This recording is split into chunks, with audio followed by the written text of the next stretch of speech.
गाड़ी संख्या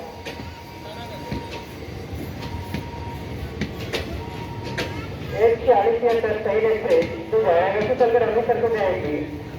प्राप्त सूचना अनुसार खरौली आ रही है, प्लेटफॉर्म संख्या 2 पर आएगी।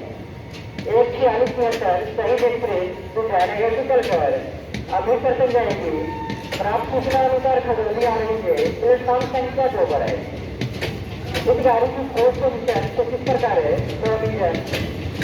इंजन के बाद ऐसे लागे विज्ञान कोच के बाद तीन जनरल कोच सबसे आगे की तरफ से, तीन जनरल कोच के बाद सभी स्लीपर कोच आगे के साइड ऐसे वन से स्लीपर कोच के बाद सभी ऐसी कोच पीछे की तरफ से M1 M2 B1 से B4 B1 A2 A21 coach के बाद